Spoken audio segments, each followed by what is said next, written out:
عليه توكلت وهو رب العرش العظيم صدق الله العظيم وصدق رسوله النبي الحبيب الكريم ونحن على ذلك من الشاهدين والشاكرين والحمد لله رب العالمين. وقال نبينا وحبيبنا محمد من أحيا سنتي فقد أحبني ومن أحبني كان معي في الجنة. وقال أيضا سيأتي زمان على أمتي لا يبقى من الإسلام إلا اسمه ولا يبقى من القرآن إلا رسمه ومساجدهم عامرة وهي خراب من الهدى وعلماؤهم شر من تحت آدم السماء من عندهم تخرج الفتن وفيهم تعود. Al-Mukarramun wal-Mukhtaramun, yang mulia yang sama-sama kita hormati dan Allah muliakan, segenap para alimul ulama, para kiai, tokoh agama, pimpinan-pimpinan pondok pesantren, pimpinan-pimpinan majelis ta'lim, para kesepuhan yang ada di wilayah Hutan Kayu, umumnya seluruhnya yang hadir pada malam ini. Mohon maaf tidak saya sebutkan satu persatu, mudah-mudahan tidak mengurangi rasa hormat dan ta'zim saya. Pertama, mari bersama-sama kita doakan terlebih dahulu, mudah-mudahan guru-guru kita, sepuh-sepuh kita dipanjangkan umurnya, disehatkan jasmani dan rohaninya, ditambah keberkahan dan kemuliaannya. Apa yang beliau cita-citakan semuanya dikabul Allah Subhanahu wa taala. Yang aminin didoain jadi ahli surga. Nah itu mah amin kepaksa. Akhirul kiram, pimpinan acara, para qori dan qoriah khususnya yang baru saja membacakan ayat-ayat suci Al-Quran, sama beliau juga dari Bogor, ini sahabat saya juga dari kecil, alhamdulillah sering ketemu di panggung. Alhamdulillah malam ini ketemu di Hutan Kayu. Mudah-mudahan beliau dipanjangkan umurnya, disehatkan jasmani dan rohaninya oleh Allah Subhanahu wa taala, ditambah keberkahan dan kemuliaannya dari dunia sampai akhirat. Amin. Aparatur pemerintah, Bapak RT, Bapak RW, Bapak Lurah, Bapak Camat, tak lupa segenap para panitia penyelenggara peringatan Maulid Nabi kita Nabi besar Muhammad, dan seluruh lapisan masyarakat yang ada di lingkungan Masjid An-Nasriyah beserta Ketua DKM dan jajaran yang dimuliakan Allah Subhanahu wa taala. Mudah-mudahan apa yang sudah beliau usahakan untuk terlaksananya acara pengajian di malam ini dibalas Allah dengan pahala yang berlipat ganda dari dunia sampai akhirat. Bapak-bapak haji, ibu-ibu hajah, calon haji, calon hajah, calon-calon tamu Allah Subhanahu wa taala. Ini udah berangkat ibadah haji semua belum? Oh masih ada yang belum. Saya doakan yang belum berangkat ibadah haji, mudah-mudahan berkah hadir maulid, ada panggilan dari Allah untuk melaksanakan ibadah haji. Pengen ibu naik haji? Pindah ke depan. Kagak mau gua naikin haji, Pak. Pengen daftar kagak. Ini kayak orang meriang, Pak, berangkat ke puskesmas, duduk di bangku, daftar kagak, ke loket dipanggil nggak mau dokter. Ya jangan nyalahin dokter, kitanya belum daftar. Jamaah sekalian, para pemuda-pemudi, santriin wal santrat rahimakumullah yang dimuliakan Allah. Pertama, mari bersama-sama kita panjatkan terlebih dahulu puja, puji dan syukur kehadirat Allah yang Maha Ghafur. Alhamdulillah sampai malam ini Allah masih panjangkan umur kita, Allah masih sehatkan jasmani dan rohani kita, Allah masih berikan kesempatan kepada kita untuk mencari keridhaan Allah Subhanahu wa taala dengan menghadiri acara pengajian di malam ini. Mudah-mudahan kumpulnya kita, duduknya kita di tempat yang mulia ini senantiasa menjadikan wasilah dan sababiah turunnya rahmat, ampunan serta ridha Allah untuk kita semua. Salawat dan salam semoga tercurah limpah ruahkan kepada baginda alam yang mulia Nabi kita Nabi besar Muhammad Tak lupa kepada para keluarga, para sahabat, dan kita semua sebagai umatnya, mudah-mudahan mendapatkan syafaatul uzma, pertolongan yang agung dari baginda Rasul nanti di yaumil qiyamah. Nabi kita Muhammad sallallahu alaihi wasallam adalah manusia yang paling dicintai Allah, manusia yang paling dimuliakan Allah subhanahu wa ta'ala, sehingga Nabi kita disebutnya juga Habibullah, Habibur Rahman, kekasihnya Allah subhanahu wa ta'ala. Walaupun Nabi manusia paling dimuliakan Allah, manusia paling dicintai Allah subhanahu wa ta'ala, tapi tetap saja dalam kehidupannya imannya diuji oleh Allah. Seluruh anbiya mursalin dari Nabi Adam sampai Nabi Isa semuanya sudah dimuliakan Allah, tapi tidak semulia Nabi kita Muhammad sallallahu alaihi wasallam. Bahkan Nabi Adam yang disebut Abul Bashar, bapaknya seluruh manusia, ketika diciptakan Allah, Nabi Adam langsung ditidurkan oleh Allah subhanahu wa ta'ala. Waktu Nabi Adam tidur, diambil salah satu tulang rusuknya, mau diciptakan calon pendampingnya Siti Hawa. Pas Nabi Adam bangun, Siti Hawa sudah jadi. Nabi Adam nengok ada wanita cantik mau ditubruk sama Nabi Adam, dihalangin sama malaikat. Kata malaikat, Adam jangan main tubruk, maharin dulu, mas kawinin dulu. Disitulah sejarah adanya mas kawin, Pak. Siti Hawa ditanya sama Nabi Adam, Hawa, kamu mas kawinnya mau apa? Kali aja mau emas gede gunung Salak, saya siapin, kata Nabi Adam. Pengen permata seluas samudra Hindia, saya siapin. Kata Siti Hawa, yang gitu mah bang, di sini juga ngampar banyak. Saya pengen yang ngampar berkahnya dunia akhirat. Pengen apa? Kata Nabi Adam. Kata Siti Hawa, bacakan saja salawat kepada Nabi kita Muhammad sallallahu alaihi. Padahal Nabi Muhammad saat itu belum lahir ke alam dunia, wujud manusianya belum ada, tapi umat terdahulu sudah bersalawat kepada Nabi kita Muhammad sallallahu alaihi wasallam. Kata Nabi Adam, berapa kali dibaca salawatnya? Kata Siti Hawa, nggak usah banyak-banyak bang, 1000 kali saja, 1 kali napas. Nabi Adam bengong, bu, suruh baca sholawat 1000 kali sekali napas. Ini Qori'ah kita saja panjang napasnya, kalau suruh baca sholawat 1000 kali sekali napas bengong juga ini. Subhanallah, putranya dari yang masih kecil, suaranya indah banget, betul. Napasnya panjang, mudah-mudahan putra putri kita juga bisa nyata seperti itu, amin ya rabbal alamin. Ditarik sama Nabi Adam napasnya, padahal Nabi Adam manusianya tinggi besar. Di kitab Fawaidul Mu'in dijelaskan tinggi Nabi Adam itu 63 hasta. Kalau dimeterin di zaman sekarang kira-kira 30 meter. Kalau ibu bapak pengen tahu 30 meter, ini tiang listrik depan ibu tuh 10 meter, Bu. Berarti Nabi Adam tinggi badannya 3 lipat tiang listrik. Lebar dadanya 12 meter. Kata ibu-ibu di belakang, kebayang ya anunya segede apa? Nggak tahu saya. Sudah pasti orang segede gitu napasnya pasti panjang. Bahkan usianya saja hampir mendekati 1000 tahun.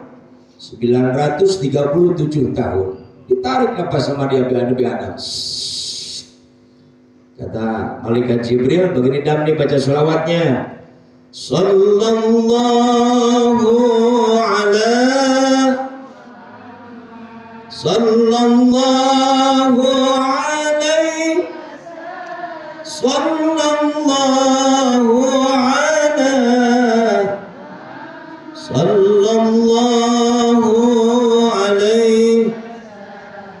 Maka dinamakanlah sholawat Jibril, karena yang ngasih taunya malaikat, yang ngajarin malaikat Jibril.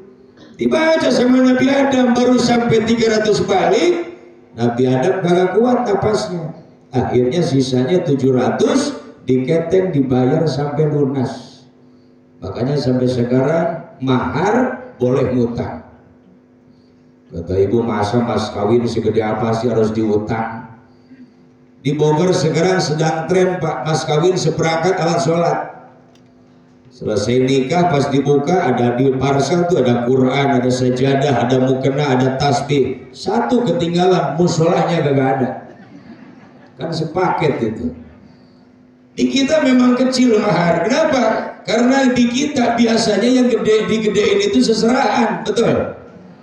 Tapi kalau bicara mahar di Arab, mas kawin di Arab ini sangat besar. Kenapa? Karena biaya hidup anak perempuan dari sejak lahir itu akan dihitung oleh orang tuanya. Kalau ibu punya anak perempuan umur 20 tahun habis biaya 2 miliar. Ada anak laki-laki pemuda mau ngelamar anak ibu, minimal bawa maharnya 2 miliar. Kebayang kalau umur 50 tahun baru dapat jodoh. Berarti harus siap-siap 5 miliar. Makanya kalau di Arab perempuan makin tua makin mahal. Beda sama di kita. Kalau di kita makin tua makin peot, bukan murah. Gak ada perempuan murah.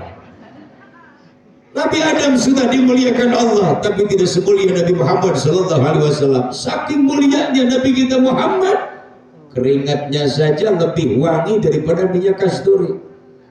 Kalau keringat itu suami ibu, wangi apa bu? Keringatnya Nabi lebih wangi daripada minyak kasturi. Kalau Nabi berkeringat, sahabat berebut. Bapak jangankan sahabat, anak bapak, kalau bapak keringatan, kira-kira anak kita berebut nggak pak? Masya Allah, subhanallah, tabarakallah. Ludahnya Nabi jadi obat. Ludah kita, ludah Nabi jadi obat. Ketika Nabi berangkat hijrah dari Mekah ke Madinah, itu dibarengi oleh sahabat tercinta Sayyidina Abu Bakar Siddiq. Nabi naik ke Jabal Sur, belum keluar gedungnya, nanti malaman dikit. Nabi naik ke Jabal Sur, diikuti oleh sahabatnya Sayyidina Abu Bakar Siddiq. Sebelum Nabi masuk ke gua, Sayyidina Abu Bakar Siddiq masuk duluan. Kata Abu Bakar Siddiq, sebentar ya Rasulullah, tunggu dulu di sini, saya bersihkan dulu di dalam. Abu Bakar Siddiq masuk, dibersihkan semuanya di dalam. Karena keadaannya gelap, tangan Abu Bakar Siddiq tersengat kalajengking. Langsung saat itu juga tangannya merah, bengkak besar. Pas keluar dari gua, tuh tangan diumpetin sama Abu Bakar Siddiq, gak mau kelihatan sama Rasulullah. Kenapa? Abu Bakar Siddiq saking cintanya kepada Nabi, kagak mau merepotin Nabi. Akhirnya pas keluar dari gua, kata Abu Bakar Siddiq, silakan ya Rasulullah masuk. Semua sudah saya bersihkan, sudah saya sterilkan di dalam. Oh iya, silakan Pak.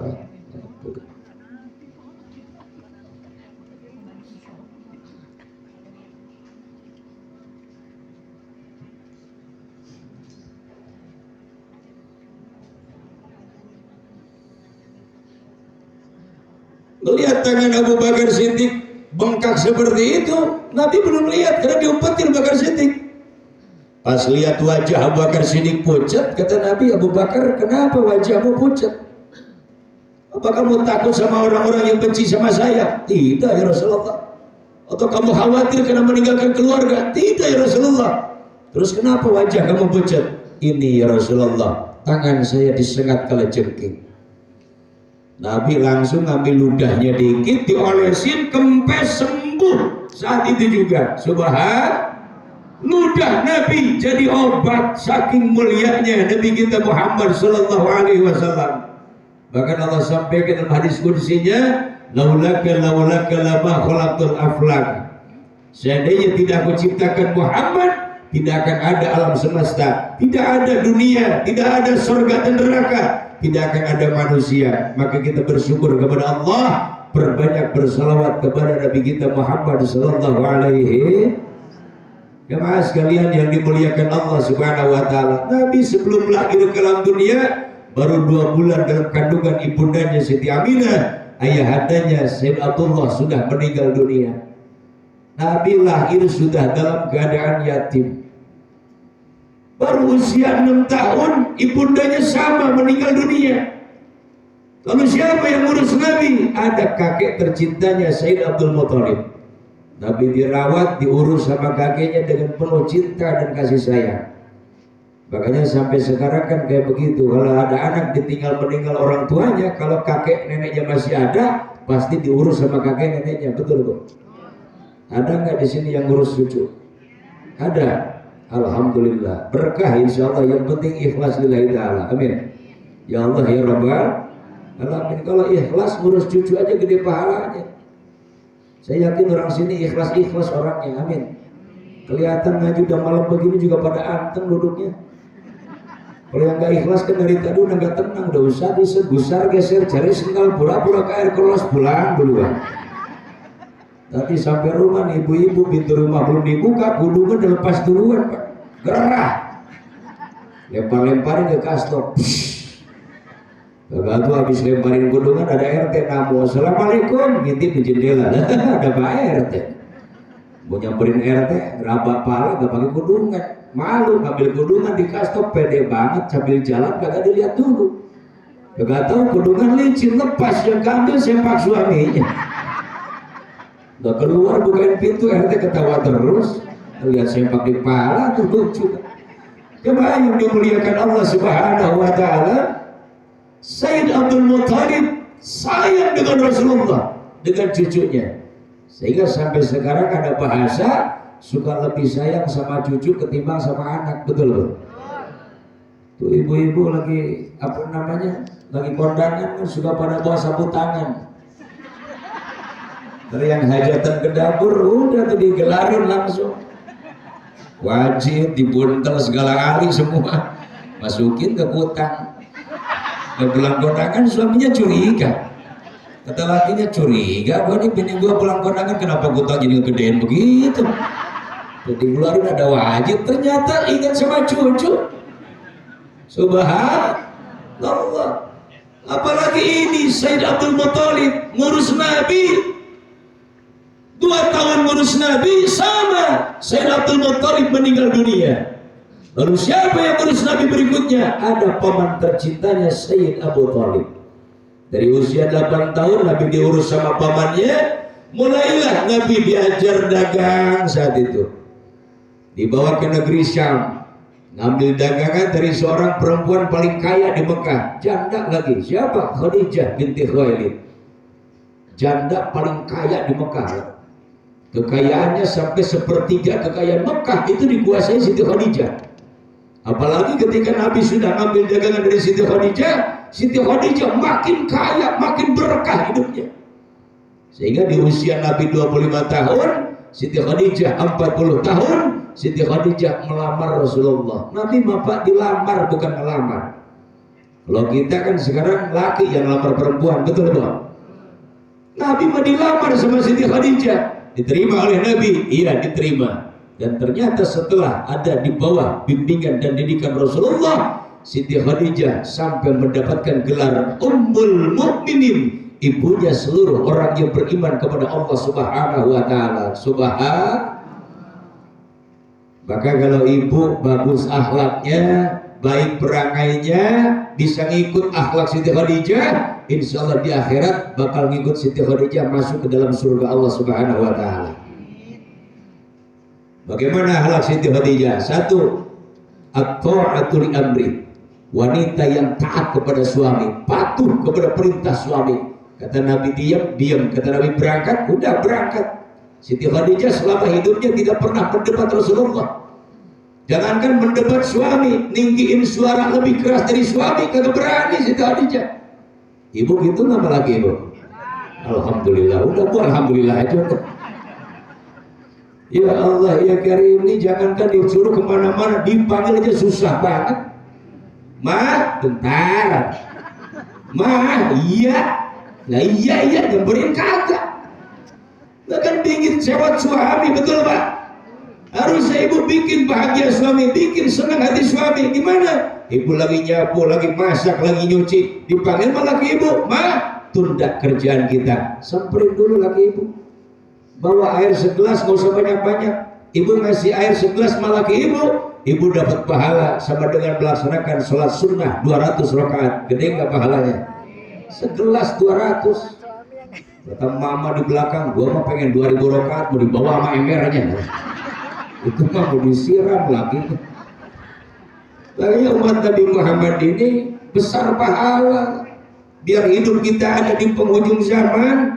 Artinya apa? Jadi umat paling akhir, hidupnya tidak selama umat-umat terdahulu, tapi ketika kita beribadah kepada Allah, pahalanya dilipat gandakan oleh Allah Subhanahu wa taala. Alhamdulillah. Makanya Siti Khadijah kalau Nabi mau berangkat kemana-mana, saking setianya kepada Nabi, Nabi digendeng dari dalam rumah sampai pintu depan. Kalau Nabi pulang dari mana-mana, Siti Khadijah sudah dandan paling rapi, pakai baju paling bagus, bersolek seperti bidadari, diri depan pintu nyambut suami tercinta. Alhamdulillah. Ibu ikutin tuh akhlaknya Siti Khadijah, insyaallah ibu mulia di akhirat. Amin. Nabi datang langsung disambut dengan senyuman yang paling indah oleh Siti Khadijah. Dicium tangan Nabi. Apa kata Nabi? Istri yang mencium tangan suaminya mendapatkan pahala sama dengan mencium Hajar Aswad. Alhamdulillah. Apalagi kalau tangan lakinya hitam mirip Hajar Aswad. Cium tangan suami ibu ini yang belum berangkat ibadah haji, belum berangkat umrah, ini kesempatan besar. Yang berangkat hajian, yang umrohan saja datang ke sono kita mau nyium Hajar Aswad susahnya minta ampun. Di rumah ada pahala seperti itu, sudah. Suami datang cium tangannya. Kata lakinya, untung dibahas, gua pulang dari pasar kagak dicuci tangan gua. Dicium pipi Nabi oleh Siti Khadijah. Kata Nabi, istri yang mencium pipi suaminya mendapatkan pahala sama dengan sedekah kuda 140 kuda. Saya tanya, orang hutan kayu dan punya kuda nggak di sini? Agak ada. Kalau bapak ibu pengen tahu harga kuda paling murah tuh di Cipanas Cianjur itu 15 juta paling murah. Ibu cium pipi laki ibu sebelah 140 kuda. Kali ke 15 juta udah 2 miliar 200 juta. Kalau 2 belah 4 miliar 400 juta. Makanya suami pulang dari mana-mana diri depan pintu, dadahin laki ibu, Pak, kuda Pak, kuda. Kata lakinya pengen pipi gua ini. Ini kesempatan besar umat Nabi Muhammad banyak pahala. Alhamdulillah. Nabinya paling dimuliakan Allah, umatnya pun mendapatkan kemuliaan dari Allah Subhanahu wa taala. Yang kedua, akhlak Siti Khadijah, dawamul haya min zaujiha. Istri yang bisa mempertahankan sifat malu di hadapan suami sampai akhir hayatnya. Di kita kan rata-rata Pak malu sama suami waktu pengantin baru, betul? Waktu pengantin baru kan manggil laki aja papa, papi, api, ami, nih, bihun, borong semua. Terus sekarang kan bilangnya apa kalau laki ibu? Babi ini bilangnya apa? Terubah kan sekarang begitu. Dulu lewat depan suami sambil nunduk, Pak, Bang, maaf ya numpang lewat. Sekarang mah lagi belonjor depan pintu, beda ngalangin ibu mau lewat, boro-boro maaf, gajilan di langkah. Kadang-kadang orang Bogor mah yang keselan gitu, Pak, pakai kaki cokor. Ada nggak yang begitu? Ya Allah ya Karim, subhanallah. Harusnya dipertahankan sifat malu di hadapan suami sampai akhir hayat. Siti Khadijah itu wanita paling kaya, Pak. Waktu mau meninggal dunianya, waktu mau datang sakratul mautnya, baju yang terakhir dipakai Siti Khadijah sudah ada 80 tambalan. 80 tambalan, sobek tambah lagi, sobek tambah lagi. Terus manggil putrinya Siti Fatimah. Kenapa? Karena malu kepada Rasulullah suaminya. Siti Khadijah mau pinjam sorban Nabi. Dipanggil putrinya Siti Fatimah. Neng, sini neng. Umi moda perlu dikit. Moda apa Umi? Di badan Umi udah lemah begini nak. Takut sebentar lagi datang malaikat Israel nyabut nyawa Umi. Sementara kain kafan belum ada. Umi mau pinjam sorban Rasulullah suami Umi. Umi mau pinjam sorban Nabi ayahmu. Umi malu mau bilang sama beliau. Mau pinjam sorban suami kagak berani ngomong. Kenapa? Saking malunya kepada suami. Itu menjelang akhir hayatnya. Umi takut dengan siksa kubur. Umi takut dengan azab kubur. Nah, kalau Umi dicabut nyawa oleh malaikat Israel hari ini, tolonglah tutup badan Umi dengan sorban beliau. Siti Fatimah menghadap kepada ayahandanya, Nabi menghadap kepada Siti Khadijah. Apa kata Nabi? Wahai istriku sayang, istriku tercinta, apakah engkau menyesal hartamu habis dipakai membela agama Allah? Apa kata Siti Khadijah? Tidak ya Rasulullah, sedikit pun tidak pernah terlintas dalam hati saya penyesalan. Justru ada satu hal yang ingin saya sampaikan kepadamu ya Rasulullah sebelum saya meninggalkan alam dunia ini. Apa sayang? Kata Nabi. Silahkan katakan. Kata Siti Khadijah, ya Rasulullah, seandainya hari ini aku dimatikan Allah, hari ini aku dikuburkan, kata Siti Khadijah, besok lusa engkau berjalan lagi berdakwah, berkeliling mensiarkan agama Allah.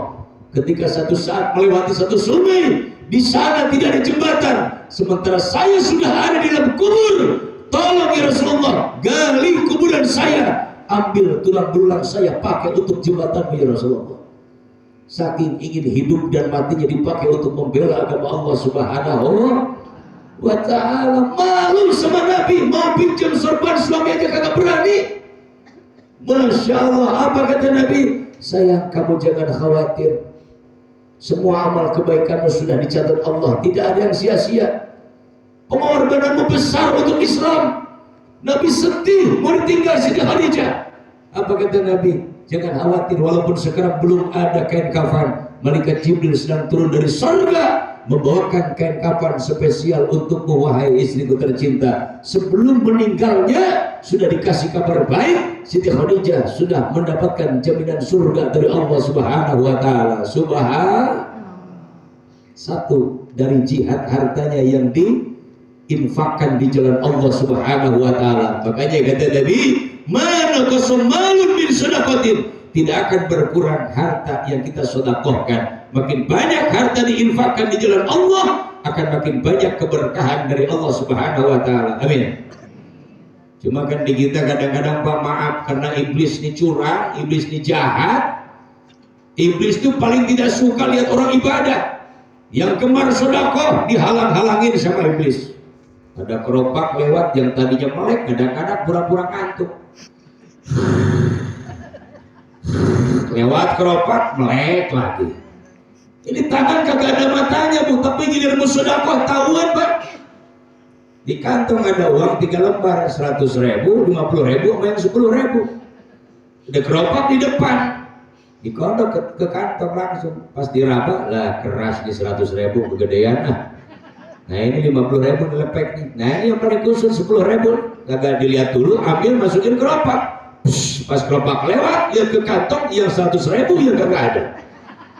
Salah masukin duit. Orang sudah bubar dari masjid, yang satu duduk depan pintu masjid. Kata DKM, kenapa bang nggak pulang-pulang? Salah masukin duit, tukerin lagi. Astagfirullahaladzim.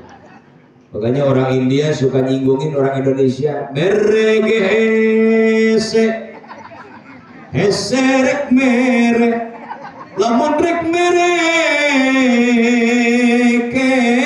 ke demin kene. Sungkrukan wae. Itu lagunya habis-habisan itu. Ya, yang dimuliakan Allah Subhanahu wa ta'ala, makin banyak harta diinfakkan di jalan Allah, makin banyak keberkahan dari Allah Subhanahu wa ta'ala. Amin. Contoh Nabi Sulaiman alaihis, manusia paling kaya, nabi yang paling kaya, hartanya sampai beliau meninggal tidak pernah habis. Bahkan Nabi Sulaiman dalam sejarah dikatakan istrinya saja sampai 1.000, Pak. Kata ibu-ibu, gimana kilirnya itu 1.000? Dan gak usah ngomong-ngomong kilir, orang dulu kan tinggi besar, tenaganya hebat-hebat. Nabi Sulaiman pernah menjima istrinya satu malam 100 beres, Bu. Ya Allah, kata Nabi Sulaiman, mah besok kumpulin ya istri bapak 100 semalam, mau bapak taikin semuanya. Kata istrinya, bapak hebat amat, semalam mau 100. Kata Nabi Sulaiman, atau kali aja nanti dia dari yang 100 istri lahir anak laki semua. Mau bapak jadikan junudullah, tentara-tentara Allah, supaya perang fisabilillah melawan Fir'aun.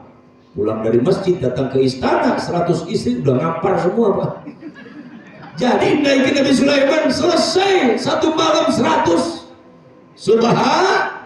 Tapi ternyata dari yang 100 istri hanya satu yang melahirkan anak laki-laki. Ada kaul ulama yang menyebutkan Nabi Sulaiman tadinya tidak mengucapkan dulu insya Allah. Makanya di surah Al-Kahfi ada ayat Al-Quran, Allah berfirman, Bismillahirrahmanirrahim, wala taqulanna li syai'in inni fa'ilun dzalika wada illa ayyasha Allah. Nggak boleh kita ngomong ujung-ujung, besok saya mau ke Bogor, besok mau ke Banten, besok mau ke Jakarta, besok mau bikin ini, besok mau bikin itu. Ucapkan dulu insya Allah, karena kita tahu dan yakin bahwa hidup matinya manusia gerak langkahnya semua sudah ada dalam aturan Allah Subhanahu wa taala.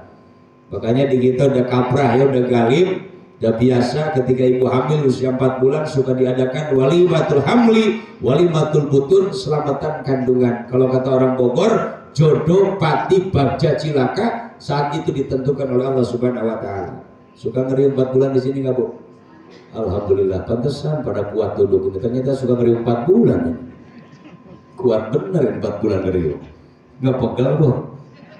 Subhanallah. Yang baru dibaca Al-Quran, surah Yusuf, Maryam, Tabarok, Waqiah, Ad-Dukhan, Al-Kahfi, surah Yasin. Ada yang satu khatmil Quran sampai khatam Al-Quran. Kata anak sekolah, prenatal education, ada edukasi sebelum anak lahir ke dalam dunia. Kalau kata santri, tarbiyah qoblal wiladah. Kenapa harus di usia ibu mengandung usia 4 bulan? Karena di saat kandungan 4 bulan, anak di dalam rahim dihidupkan oleh Allah, ditiupkan ruh,